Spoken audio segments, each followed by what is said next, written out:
Think of the vast world, and a puff of wind comes and creates a little clutter, little chatter. And that's what human being is. And that's what all his world is. The reality behind all is the sun, the source, the absolute. That absolute is never affected. The sun is never affected. Even though clouds shut out the illuminations, hardly a rainbow has come and a cloud comes and kills it.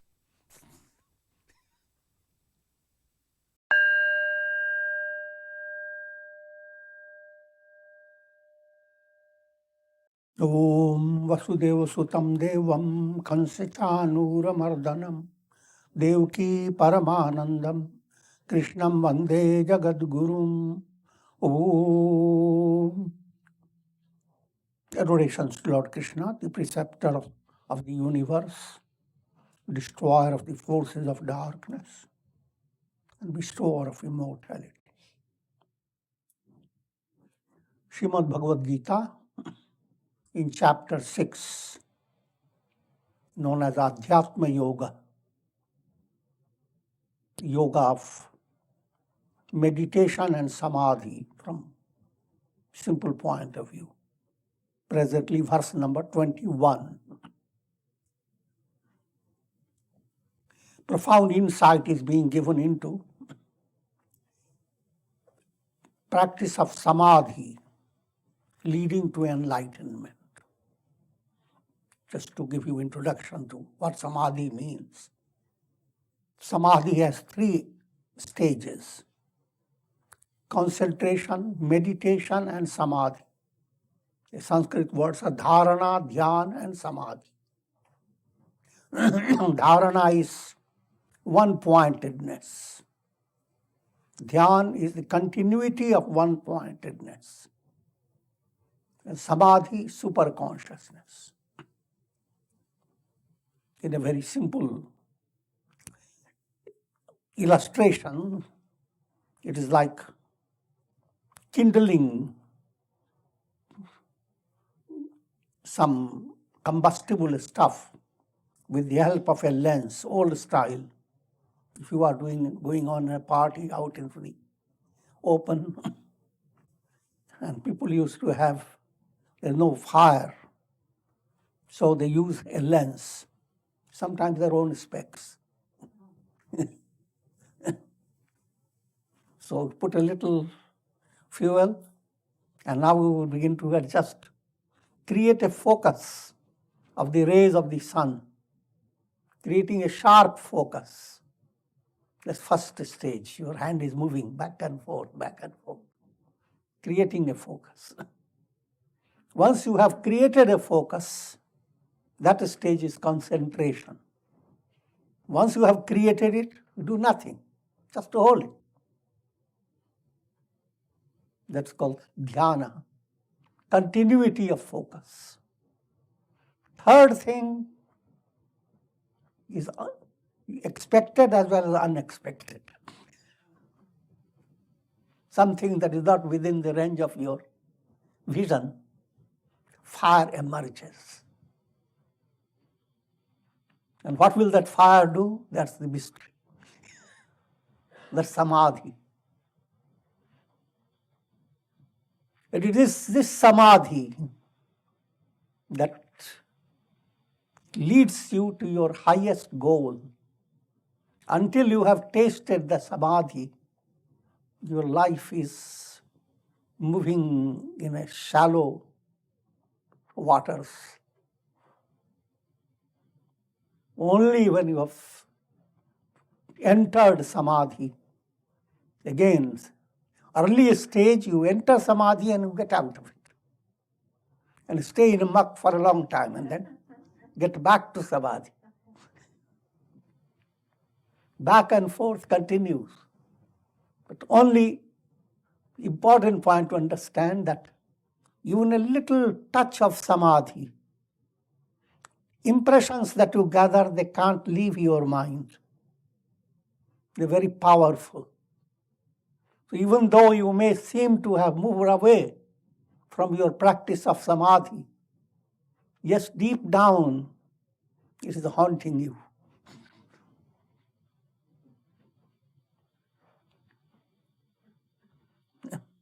And so, it will now depend upon your various qualifications, vairagya, satsanga, but that will be your target, how to get into the samadhi, go deeper and deeper. Just to give you a general idea, there are 4 stages of samadhi. First stage of samadhi called Savitarka. Vitarka means mind holds on to the physical reality. Physical reality is not the reality, it is a confused reality. To give you a little riddle behind it. Someone says, bring me a flower, a rose. The flower that you have uttered is on your tongue.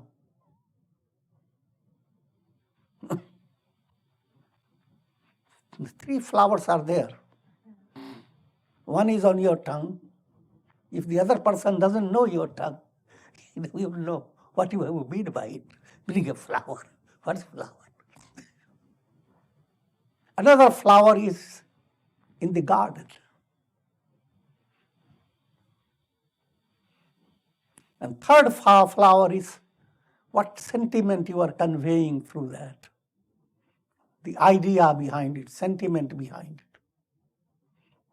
Every physical experience is a medley, kind of a khichdi, a mixture of these 3 points. Words, ideas, and certain action. But in the first stage, you are unable to separate all this. So just whatever is the flower is, that's where the mind is. Mind goes, becomes one-pointed without resolving the mixed state. Then this is called Savitarka. When differentiation begins to occur, it's called Nirvitarka.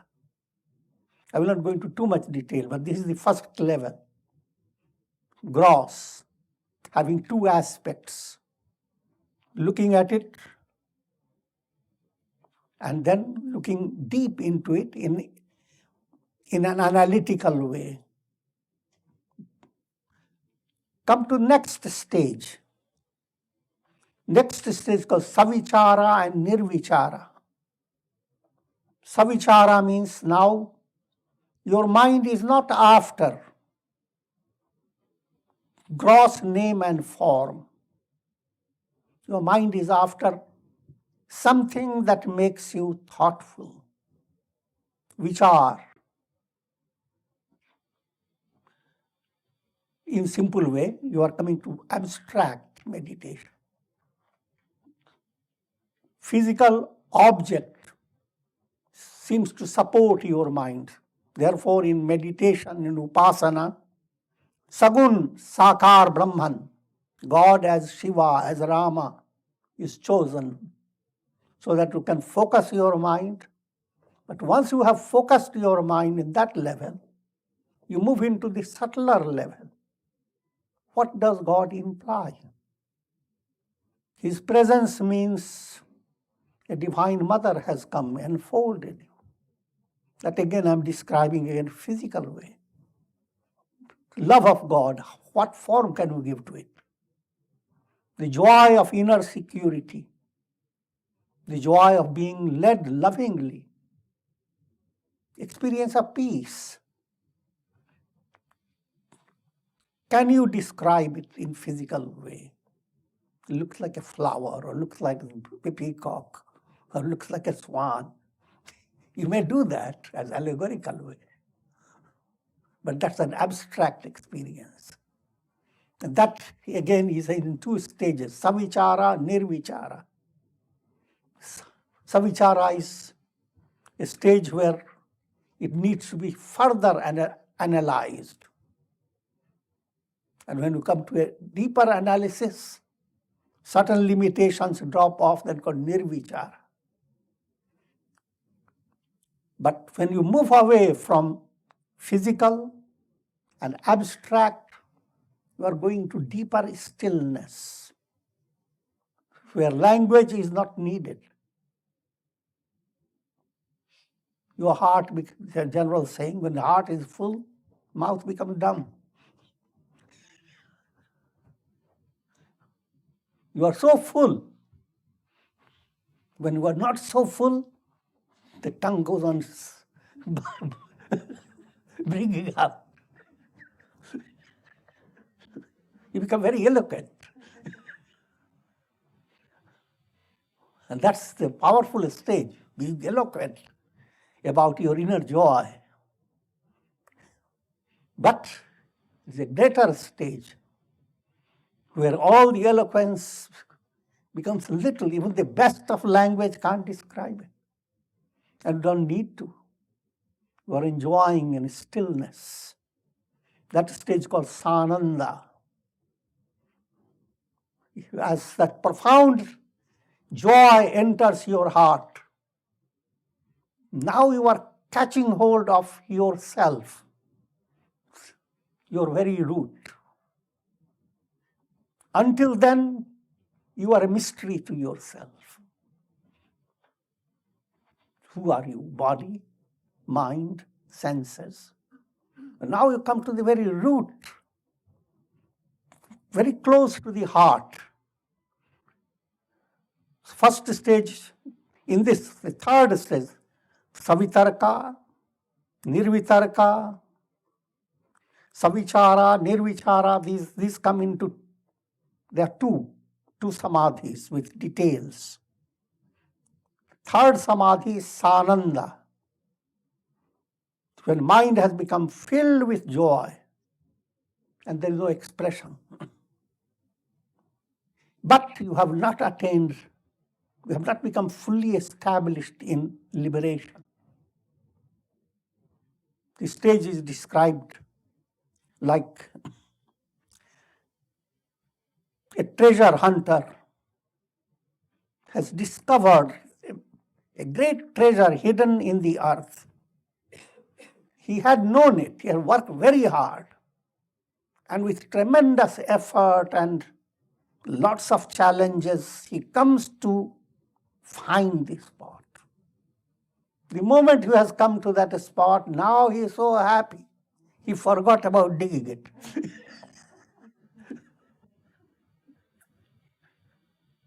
That stage, a spiritual seeker has to go on working with it.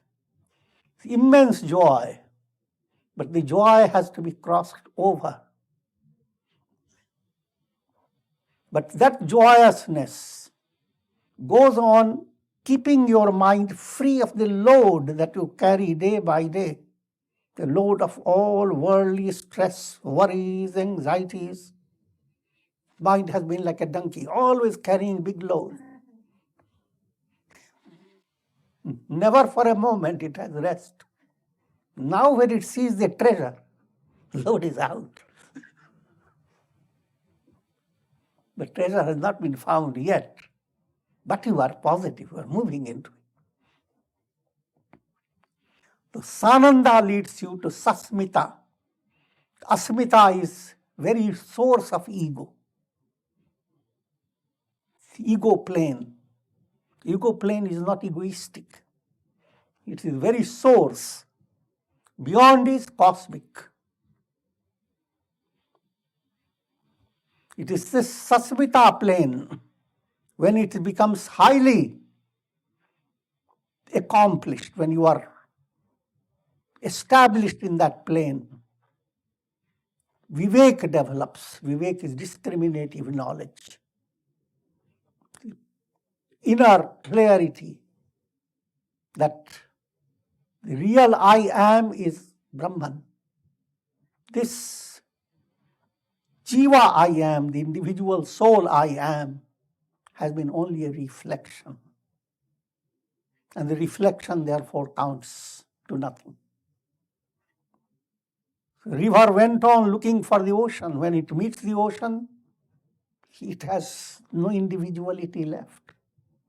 It doesn't have even the notion that it met the ocean.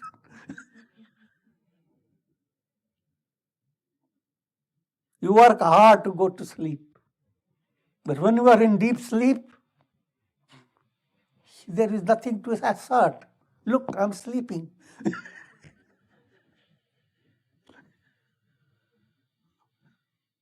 The very ego moves away from you. So that is Sasmita, opens the gate to asamprajnata, absolute Samadhi. When you have that Samadhi, it becomes Sahaj. Sahaj means now you don't have to practice and go through stages. You are not coming in and out of Samadhi. It is a perpetual inner experience. And even though inwardly it is perpetual, I am, that am I. In external world, everything seems just natural. Physical body operates. You have been staggering because of physical weakness. In spite of enlightenment, we stagger.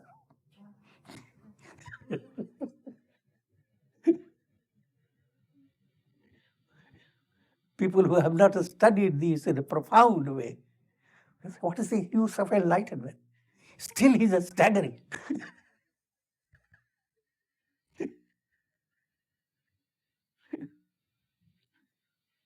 If you have not learned a language with perfect grammar, even our enlightenment will be saying the same thing. In other words, all physical limitations, they remain. That's the nature of things. But in spite of all that, your inward awareness is absolutely different. And that's liberation.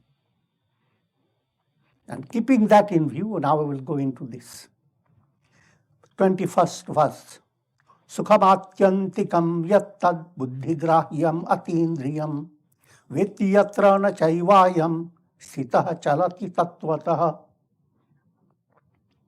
The yogi experiences bliss that is boundless, beyond the reach of the mind and senses.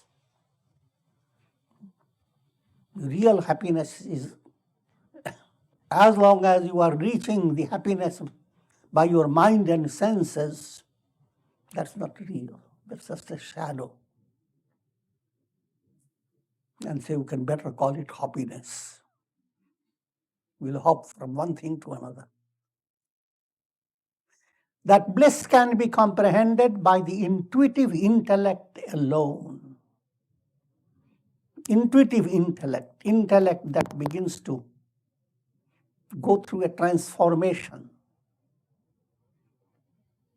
As long as your samskaras, impressions, and vasanas, subtle sprouting impressions, those impressions are not purified. Intellect is conditioned by your nervous system, brain and nerves. It can't think of anything beyond the limits of your personality. And yet every individual has something within you that cannot be explained by science. Just love of a mother. Feeling of goodwill, whether you have studied spirituality or not. If you are a mother and your son is somewhere far away and sends something, The mother says, I'm praying for you.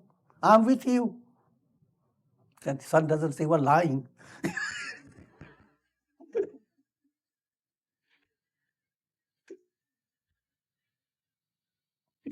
Instinctively, it is felt as a reality. Mother is not lying. That's a different world. A world not defined by your nervous system. It is to that world that you begin to enter. And that world becomes your reality. Superconscious world. And your intellect has that possibility. As it becomes purified more and more, it begins to taste the joy of that spiritual expansion. It is that intellect now guides you to perfection. Otherwise, there is no link between you and the Absolute. But this is the most profound link. Intellect that is becoming purified. Intellect that is free of pride, conceit, greed, and all impurities. The more intellect becomes free of these, its function is not intellectual. Its function becomes intuitional. You develop a kind of mindset that look at a person and you go deep into the person's feeling. Normal intellect, you look at a person, look again, take many pictures, call many experts to analyze the person.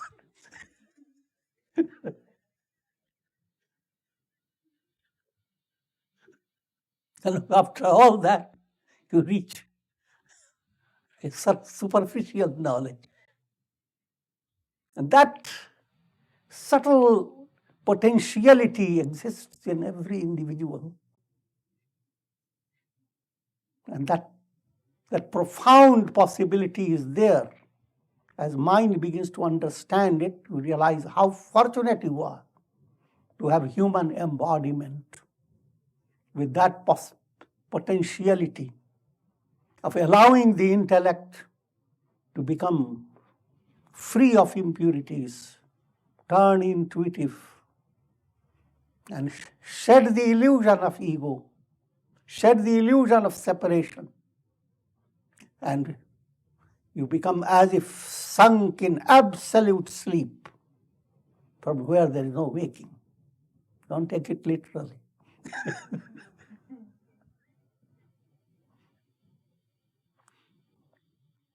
Now let me go through the statement as it comes. The yogi experiences bliss that is boundless, beyond the reach of the mind and senses. That bliss can be comprehended by the intuitive intellect alone. It is for this reason that Hindu scriptures speak of great prayers. In those prayers, sabko sanmati de Bhagavan. O God, give good understanding in every individual. Good understanding means that purity of intellect. Shuddha bhavana, Shuddha buddhi. And the Gayatri mantras. Dhyo yonah prachodayat. Let everyone's intellect be enlightened. That was Mahatma Gandhi's prayer. May God give right understanding to everyone. Right understanding is kind of sanamati. As intellect begins to develop a profound function, it's called mati, understanding. And sanamati, the understanding that is leading you to the truth, the absolute truth. Having become established in God, he does not falter from the reality of God. He does not falter from the truth that God alone is. When you attain God realization, and the idea that you don't falter from God, state of God, it's just like when you wake up from your dream. If in your dream you have been climbing a mountain, you are about to fall. But once you have become awakened, there's no possibility for you to fall. The dream world that conjured up the idea of fall and rise, the dream is gone. There's no fall or rise when you have attained enlightenment. Aham Brahmasmi. Put it still in a very simple way. The aham in you becomes like the sky. Clouds can create all types of drama, tragedy, comedy, terror, all types. The sky remains unscathed, unscratched, unaffected. Countless dreams have come and gone in your consciousness. Your consciousness is unscratched. Therefore, you are receiving the message, you can attain enlightenment. If it was all scratched up, every satsanga hall will have it. There will be some machine telling you, you are too scratched up.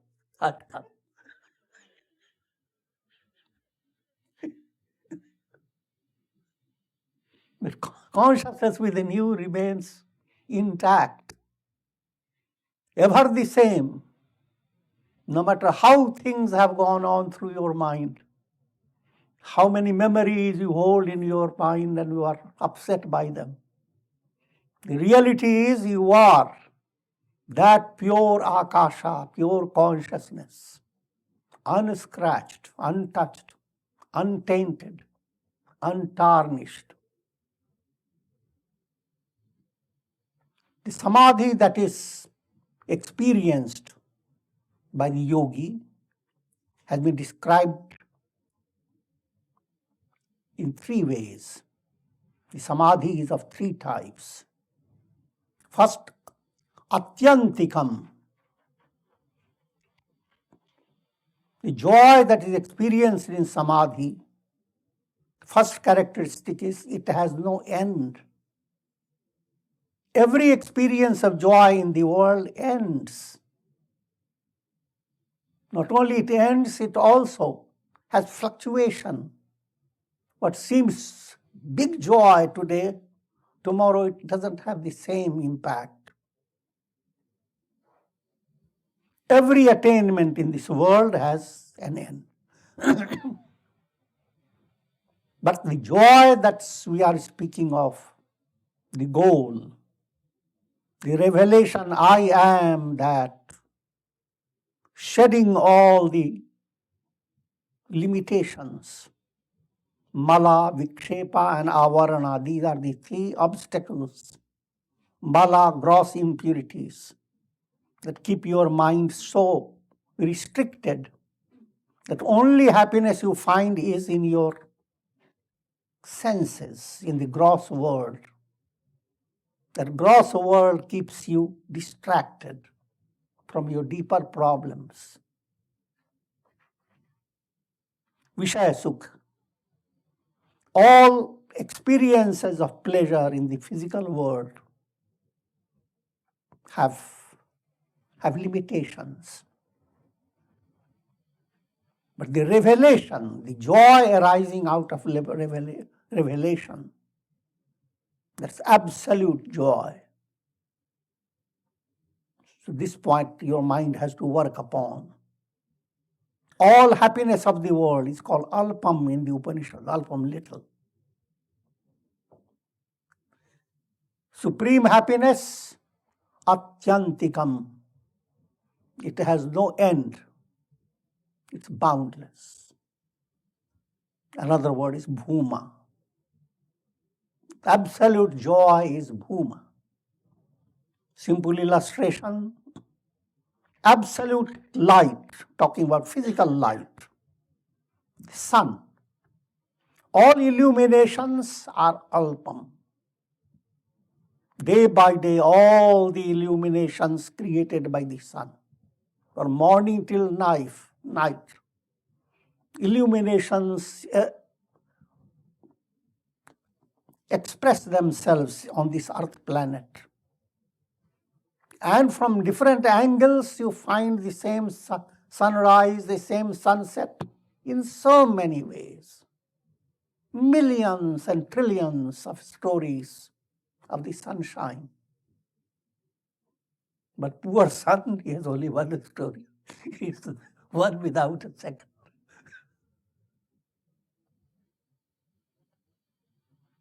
All your experiences that are coming through your mind, through your intellect, through your senses, they're the miracles of consciousness.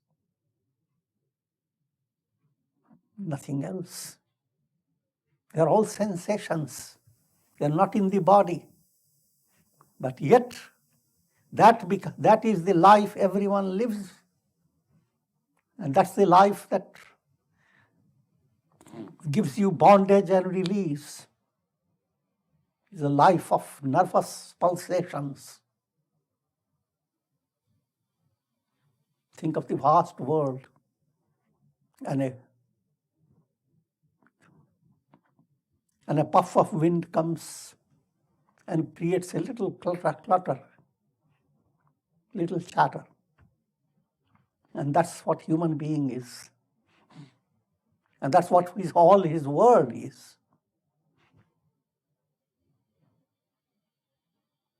The reality behind all is the sun, the source, the absolute. That absolute is never affected. The sun is never affected, even though clouds shut out the illuminations. Hardly a rainbow had come and a cloud comes and kills it. In this world you see tragedy, pathetic situations. And yet, from the point of view of the sun, nothing has changed. Nothing can change. No matter how much you beat, the sky is not getting black and blue. Right?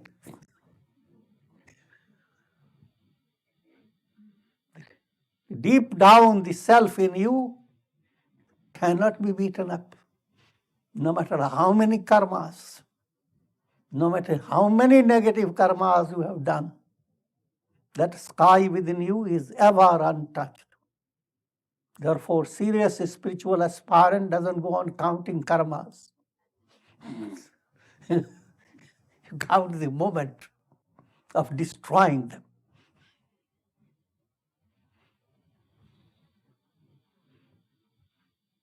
So, Atyantikam, it is boundless, it has no end. Buddhi grahyam, it's attained by subtle intellect. Atindriyam, it transcends the senses. Therefore, if all your experiences are based on fascination for pleasure, then you are in a world of trouble. That's called Vishaya Sukha. On one side, mind is drawn by Vishaya Sukha. Vishaya Sukha is so dominating, but because you have gone through lives and lives. And Vishaya Sukha has been constantly before you, the senses. Through the senses, you come to know objects.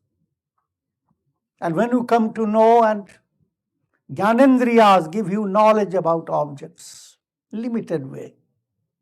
Karmendriyas, organs of action, pick up those objects. Karmendriyas and Jnanendriyas, senses and organs of action, together bring you the experience of the world. And all human expectations are in this realm of Vishaya Sukha. Until you develop Vairagya, understand this Vishaya Sukha is defective, treacherous, fraudulent. Ramayana gives you the picture, artistic presentation of this fact. Rama in forest, Lakshmana is nearby, Sita also is nearby. Rama is this soul. And Shurpanakha comes in. Is a demoniac lady who has created all a charming spectacle about herself.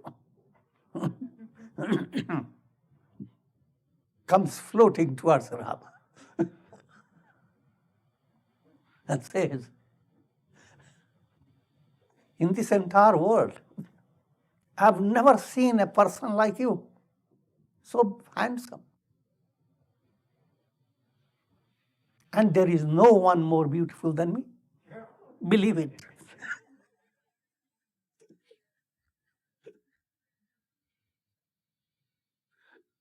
God has brought wonderful conjunction. Rama. Her name is Shurpanakha because her whole body is so artificial. Her nails are like winnowing fans. Deep down, she is nothing, just artificiality. She is the embodiment of Vishaya Sukha, pleasures of the senses. And how the pleasures of the senses grip the soul, that's the allegorical presentation. There comes, says to Rama, you are the most wonderful. And I am the best. But then Rama, who is representing a grown-up aspirant moving towards enlightenment, he says,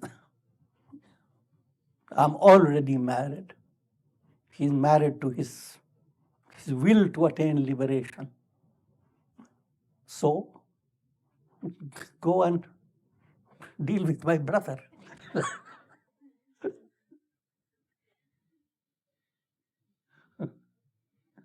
And Lakshmana represents willpower. Shurpanakha goes to Lakshmana and switches her attention, saying, now she says, you are the best. Marry me. And Lakshmana switches her back and forth. Go to Rama, he can have two of them.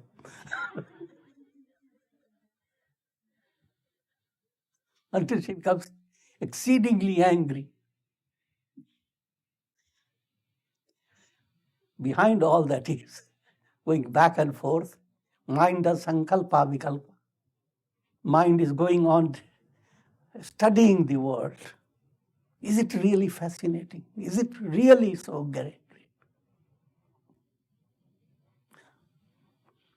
And then when you say that, Lakshmana, the will within you, switches that temptation, go to Rama. So between soul and mind, discussions go on. End result, Vairagya develops. And how it appears, Lakshmana chops off her nose and ears. The pleasures of the senses, put a cartoon, has become like a human being.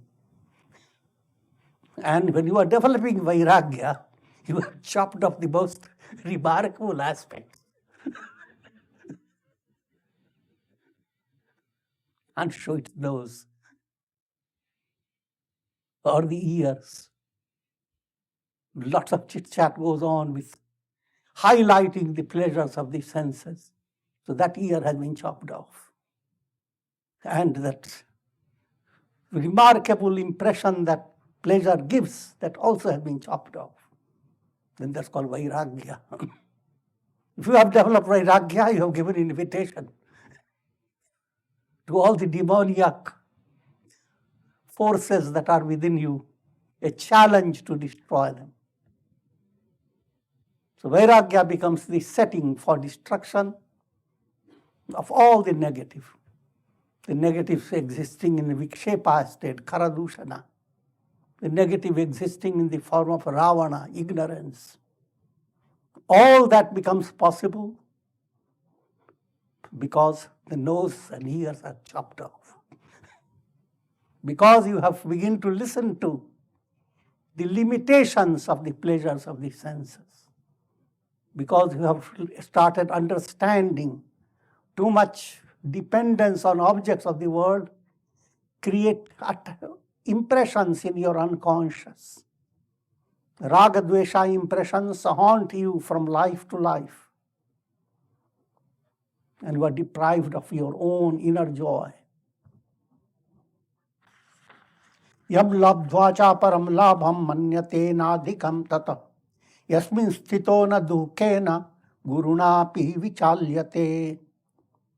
Having attained this state, he realizes that there is nothing greater than it.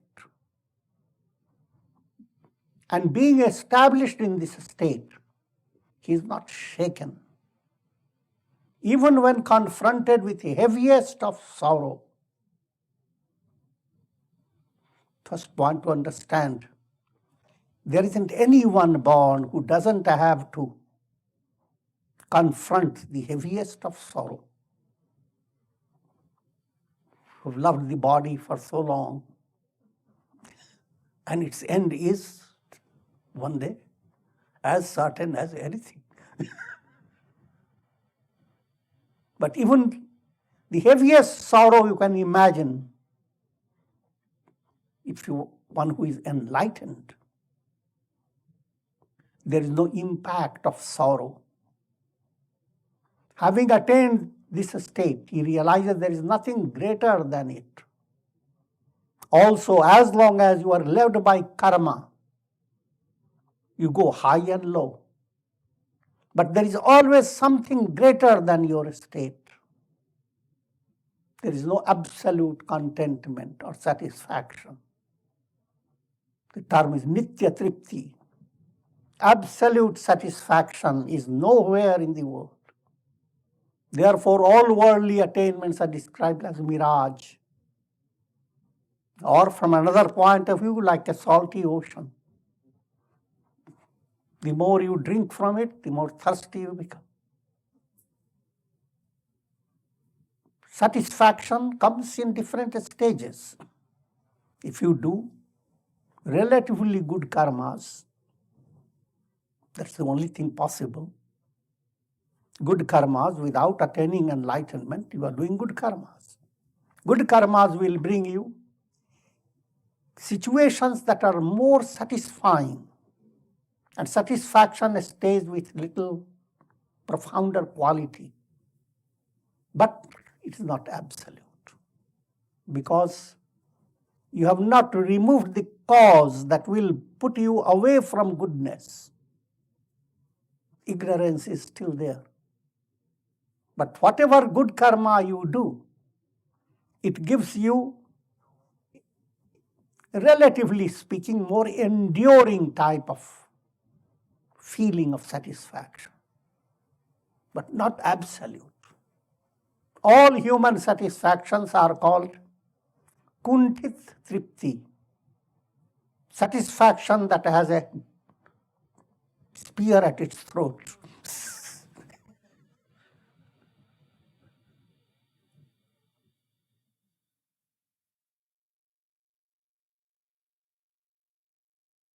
Absolute satisfaction does not have any spear at its throat. It's absolutely free. Therefore, the Sanskrit word Vaikuntha. Vaikuntha, that's where Lord Vishnu dwells. Kuntha is that which is thwarted. Kuntit, when your rest, your repose, your profound feeling has a limitation over it, then it's called kuntit. You are not in Vaikuntha. But when you attain liberation, it has absolutely no restriction. Your satisfaction has become the ocean. All these points have to enter the mind and you start working upon it. As you succeed in Samadhi, there is a gradual decay of Vishaya temptations, objects of the world that have constant impact upon your mind. That impact begins to dwindle as you become more and more aware of your inner joy arising out of success in your japa, success in meditation, developing a lifestyle of charity, compassion. Now the sattvic type of happiness that arises within you, if it is weak, you are easily tempted by external circumstances. You can be tempted by fame, name, glory, even by praise. And someone praises you because you did some good karma. Now you use simple mathematics. I don't have to do good karma, but let me show to this person. I have done so many. In other words, with ordinary virtuous deeds, you are vulnerable. You can be easily tempted. But if you are in touch with God, realization, if you are moving towards God, the world with all its fascinations lose their charm. And it's not a very big thing to understand. Day by day, when you go to deep sleep, you experience a type of joy that nothing in the world can give you. You want to put it as an experiment. Watch someone whom you love in deep, deep sleep. Prior to that, bring something tasty. And wake up the person from the deep sleep, very quick, and present the food.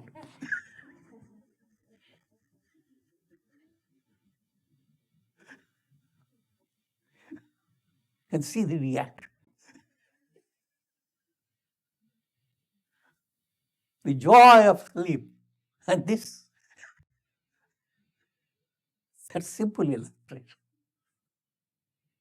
Same it is in a very profound way. The joy of the world, having a lot of possessions, a lot of wonderful people, a lot of pleasures. But you go on aging, go on fading, you go into complications of countless types, and ultimately we exit the body. All this moves away. Now your mind conjures up, led by karma, another set of things. The process repeats itself unendingly. But by listening to spiritual teachings, you create a sankalpa. I will not allow this to move on endlessly. It has come to be from beginningless time, but I will not have its way to endless time. I will break it. And that's how, by attaining liberation, you break this continuity of pain. heaviest of sorrow. Here again to give you an understanding of sorrow. So the world is full of examples. You have three types of sorrow: Adhyatmic, Adhibhautik, Adhidaivik. Subjective, from your own body and mind. So many things. Adhibhautik, from people and from anything outside of you. Scorpions, snakes, friends, relatives, enemies, from all external, from your house, from your trees. This external world, you never know. Go into the mango garden, mango falls right on your head.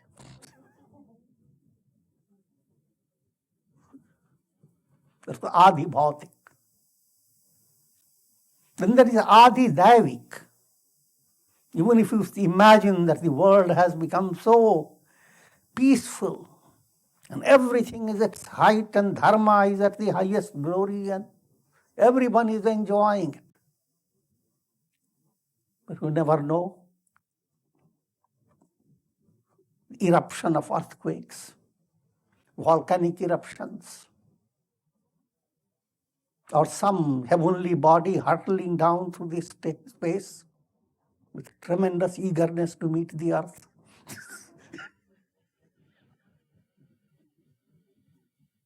One smash, and the entire earth can be shattered to pieces.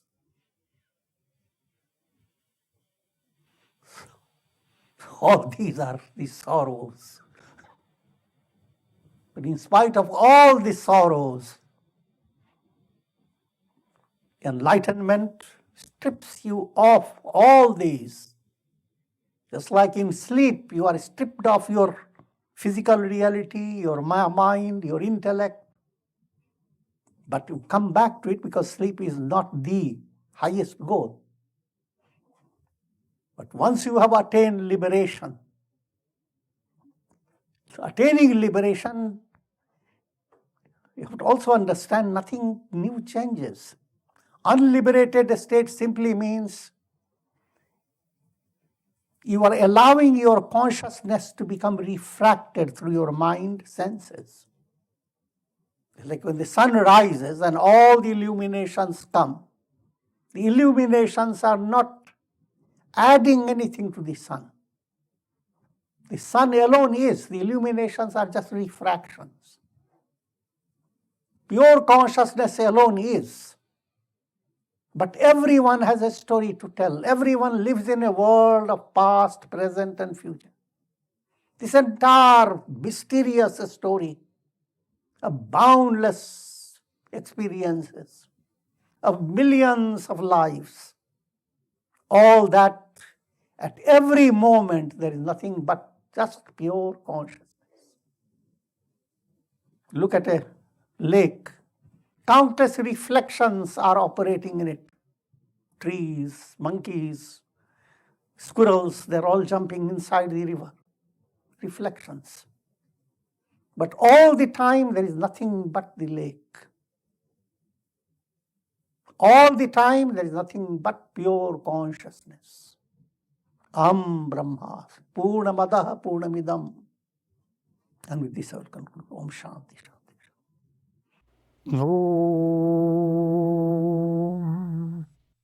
Pūrṇamadaḥ Pūrṇamidaṃ Pūrṇāt Pūrṇamudachyate Pūrṇasya Pūrṇamadaya Pūrṇamevāvaṣiṣyate. Om Shanti Shanti Shanti.